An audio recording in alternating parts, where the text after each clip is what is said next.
मनुष्य बड़ा ही विचित्र प्राणी है। योजनाएं बनाता है, षड्यंत्र करता है, प्रयास करता है, किसी को पराजित करने का प्रयास करता है, सर्प को रस्सी समझकर हाथ में थामने का प्रयास करता है, किंतु एक बात समझ ही नहीं पाता, समय का ये सर्प ये हाथ में थमता ही नहीं, और जो किया है वो पुनः लौट के आएगा आप ही के समक्ष।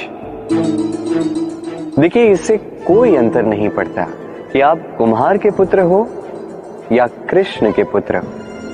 यदि आप अनुचित कर्म करोगे तो आपके साथ भी अनुचित ही होगा, अशुभ कर्म करोगे आपके साथ अशुभ ही होगा। कुरुवंश अत्यंत महान वंश था। कुरुवंश क्या हुआ उसके साथ?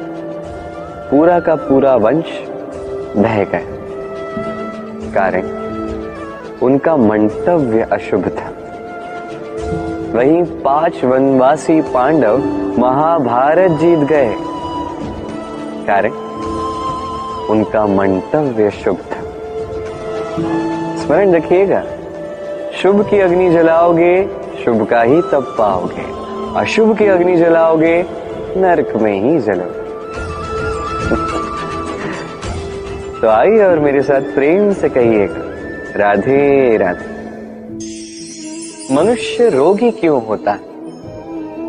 शारीरिक दुर्बलता के कारण नहीं, मनुष्य रोगी होता है उसकी सोच के कारण, उसके विवेक के कारण, उसके कर्मों के कारण, उसके क्रोध के कारण। और जब कोई ठीक होता है, स्वस्थ होता है, तो इसका तात्पर्य ये नहीं कि ये केवल औषधियों का कार्य है, नहीं, ये किसी के दिए हुए प्रेम का प्रभाव है, विश्वास का प्रभाव है, संबल का प्रभाव है। केवल औषधियों से कुछ नहीं होगा। यदि मन में प्रेम होगा, विवेक होगा, विश्वास होगा, संबल होगा, तभी ये औषधियां भी उपचार करती हैं। स्मरण रखिएगा, ये जीवन छोटा सा है। मन में प्रेम रखिए, मित्र बनाइए, शत्रु नहीं। प्रेम कीजिए, द्वेष नहीं। और इसी प्रेम के साथ कहिएगा, राधे राधे। आज मैं आपको ऐसी कथा सुनाऊंगा जो मेरे नंद बाबा ने मुझे सुनाई थी जब मैं छोटा सा था।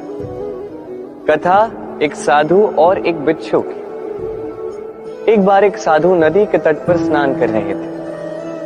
उन्होंने देखा कि जल के प्रवाह से एक बिच्छू बहे जा रहा है। उसके प्राण बचाने के लिए उन्होंने उसे उठा के तट पर रखने का प्रयास किया, किंतु जैसे ही उन्होंने बिच्छू को उठाया, बिच्छू ने उन्हें काट लिया। साधु ने पुनः प्रयास किया, उसे उठाया, बिच्छू ने पुनः उन्हें काट लिया। वो पुनः प्रयास करने गए, तभी शिष्य ने उनसे पूछा, ये आप क्या कर रहे हैं गुरुदेव? ये सब क्या है? आप उसी के प्राण बचाने का प्रयास कर रहे हैं जो आप ही को काट रहा है। गुरुदेव ने उत्तर दिया कि वो बिच्छू होकर अपना कर्म कर रहा है, अपनी प्रवृत्ति, अपना व्यवहार बदल नहीं रहा, तो मैं साधु होकर क्यों बदलूं? इसका तात्पर्य सरल है। संसार में कुछ ऐसे लोग होंगे जो बुरे होंगे, दुष्ट होंगे, और कदाचित वो कभी नहीं बदलेंगे, कभी उनमें परिवर्तन नहीं आएगा। और इसका अर्थ ये नहीं कि हम अपना कर्म करना छोड़ दें, हम अपना प्रयास करना छोड़ दें। जी नहीं, हमें तो करना ही होगा, क्योंकि इतिहास गवाह है, ये प्रयास इस संसार की धारा को ही बदल देते हैं। तो आप भी आइए और मेरे साथ प्रेम से कहिएगा, राधे राधे। जीवन, इस जीवन का सत्य क्या है?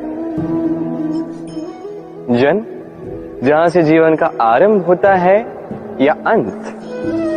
मृत्यु, जहां पे इसका अंत होता है। जीवन का सत्य ये नहीं है, सब कुछ ये नहीं है। इससे देखा जाए तो कोई अंतर नहीं पड़ता कि आपका जन्म कहां हुआ था, कैसे हुआ था। इससे भी कोई अंतर नहीं पड़ेगा कि आपकी मृत्यु कब होगी, कहां होगी। अंतर इससे पड़ता है, महत्वपूर्ण ये है कि जो भी आपने जीवन जिया, किस उद्देश्य से जिया, किस मंतव्य से जिया। अब यदि आप कुछ ऐसा कर जाते हैं जिससे समस्त संसार आपसे जीवन जीने की प्रेरणा लेता है, मृत्यु के पश्चात भी आपके कर्मों को देखकर उन्हें स्मरण करके जीवन जीना सीखता है, तो इसका तात्पर्य यह है कि आप अपने कर्मों से, अपने चयनों से अमर हो चुके हैं। देखिए, जीवन की चिंता व्यर्थ है, मृत्यु का भय व्यर्थ है, क्योंकि आत्मा कभी नहीं मरती, इसका कोई अंत नहीं कर पाता। न काल, न मृत्यु, ना ही समय। यदि कुछ ऐसा है जो आपकी आत्मा का अंत कर सकता है, तो वो आपके ही दुष्कर्म है। तो ये जो जीवन काल आपके पास है, इसमें केवल शुभ कर्म कीजिए, चिंता त्याग दीजिए। ऐसे कर्म कीजिए जिसे देख के संसार उचित मार्ग पर आ जाए, शुभ कर्म करने लगे। यदि आपकी मृत्यु के पश्चात भी संसार आपको स्मरण करके सीखेगा, उचित राह पर आएगा, प्रेरणा पाएगा, तो आप ही अमर हो जाओगे। आइए और मेरे साथ प्रेम से कहिएगा, राधे राधे। कहते हैं जो मन से निकलता है वो कभी अशुभ नहीं होता। अशुभ होता है तो वो भाव, वो इच्छा जो मन से तो निकलती है, किंतु विवेक की कसौटी पर परखी नहीं जाती। ऐसा ही एक भाव होता है क्रोध। ये क्रोध आपके विवेक को ही हर लेता है, आपकी करुणा को हर लेता है। आप सोचने समझने के पात्र ही नहीं रह जाते। अब यदि आपको इस संसार पर नियंत्रण करना है, भविष्य पर नियंत्रण रखना है, वर्तमान पर नियंत्रण रखना है, तो पहले क्रोध पर नियंत्रण रखना सीखना ही होगा। क्योंकि ये क्रोध आपका मित्र नहीं है, ये आपका बल नहीं, आपकी दुर्बलता है, और ये शत्रु की शक्ति को बढ़ाता है। अंत में हानि आप ही को पहुंचती है। तो इस क्रोध को नियंत्रण में रखिए। दुष्टों के मंतव्य अपने आप असफल होते जाएंगे। आइए और मेरे साथ प्रेम से कहिएगा, राधे राधे।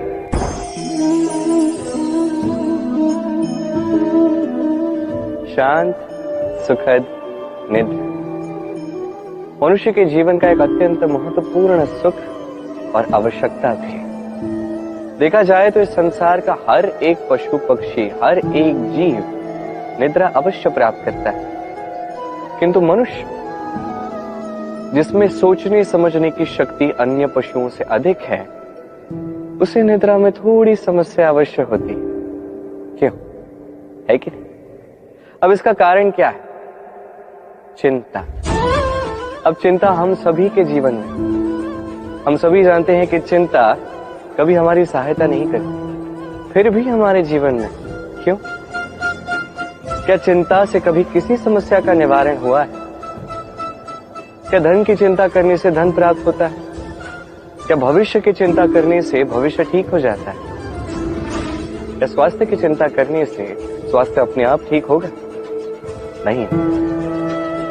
तो इन सब से हमें एक छोटी शिक्षा अवश्य प्राप्त करनी चाहिए। आप भी अपने कांधे से चिंता का ये भार हटा दीजिए, और इच्छाएं, ये सारी इच्छाएं साथ आकर हमारे मन में चिंता उत्पन्न करती हैं, तो इन इच्छाओं को भी त्याग दीजिए। प्रकृति के प्रेम पर विश्वास कीजिए। स्मरण रखिए, जो चिंता मुक्त होगा वो चिता मुक्त होगा। चैन की निद्रा पाइए, और निद्रा को जाने से पूर्व मेरे साथ प्रेम से कहिएगा, राधे राधे। महादेव, वो देव जो महान है, जो देवों के भी देव कहलाते हैं, जो मेरे आराध्य हैं। कभी आपने ये प्रश्न पूछा कि शिव ही महादेव क्यों कहलाते हैं? कोई और देवता क्यों नहीं कहलाया जाता? वो इसलिए क्योंकि महादेव में, शिव में एक ऐसा विशेष गुण है जो अन्य किसी में नहीं। निस्वार्थ होकर लोक की सेवा करना। यदि आवश्यकता पड़ जाए, यदि सृष्टि पर विनाश की स्थिति मंडराए, तो अपने प्राणों की चिंता किए बिना हलाहल ग्रहण करने के लिए भी सज्ज रहते हैं महादेव। और इसी अद्वितीय त्याग के कारण शिव ही महादेव कहलाते हैं। अब यदि मनुष्य भी निस्वार्थ भाव से स्वयं को अर्पित कर देता है इस लोक के कल्याण के लिए, उसकी सेवा के लिए, तो वो भी महापुरुष, महामनुष्य बन सकता है। यदि किसी को भूख लगी तो अपनी थाली से आधा भोजन उसे दे दिया। यदि कोई रोगी हो तो उसकी सेवा की, उसका उपचार करने का प्रयास किया। ये जीवन केवल अपने लिए नहीं, अपितु दूसरों के लिए, समस्त संसार के लिए जिया। यदि ये सब मनुष्य सीख गया तो वो महादेव के पद पर अग्रसर हो चुका। यदि मनुष्य निस्वार्थ भाव से इस संसार की सेवा करना सीख गया तो वो निश्चित रूप से महामनुष्य अवश्य बनेगा। आइए और मेरे साथ प्रेम से कहिएगा, राधे राधे। जीवन में सीखना अत्यंत आवश्यक है। अब क्या क्या सीखना है, ये सिखाने के लिए भी अनेक शिक्षक हैं, किंतु क्या नहीं सीखना है और क्या नहीं करना है, ये हमें अपने अनुभवों से ही सीखना पड़ता है। अब इसका अर्थ ये नहीं है यदि आपको सीखना है कि अग्नि का ताप क्या है तो आपको अग्नि में ही हाथ डालना होगा। नहीं, किसी और के अनुभव से भी सीख सकते हैं। प्रश्न ये उठता है कि क्या आप सीखना चाहते हो या नहीं।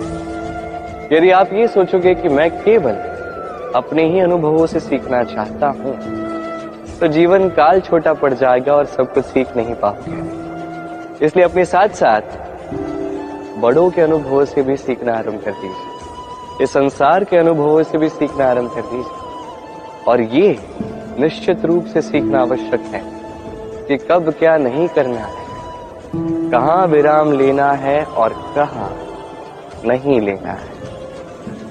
तो आइए और मेरे साथ प्रेम से कहिए, राधे राधे।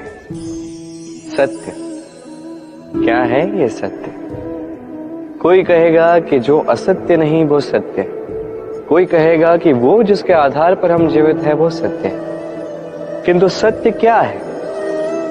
इससे भी अधिक महत्वपूर्ण ये समझना है कि सत्य का उपयोग कैसे किया जाए। यदि आपके पास सत्य है, आप सत्य जानते हैं और आप उसका उपयोग करते हैं, सदुपयोग करते हैं संसार के लिए, तो आप इस समस्त संसार से ऊपर उठ जाते हैं। किंतु यदि आप सत्य जानते हैं और आप उसका दुरुपयोग करते हैं तो आप समस्त संसार के लिए हानिकारक बन जाते हैं। स्मरण रखिएगा, सत्य जितना कोमल है अर्ध सत्य उतना ही कठोर। कि अर्ध सत्य समस्त संसार का नाश कर सकता है। इसलिए जीवन में सत्य के विषय में संपूर्ण सत्य जानना सीख जाइएगा, यह अत्यंत आवश्यक है। ये सत्य, इसकी स्वयं ये मांग है कि आप सावधान रहें। तो आइए और मेरे साथ प्रेम से कहिए, राधे राधे।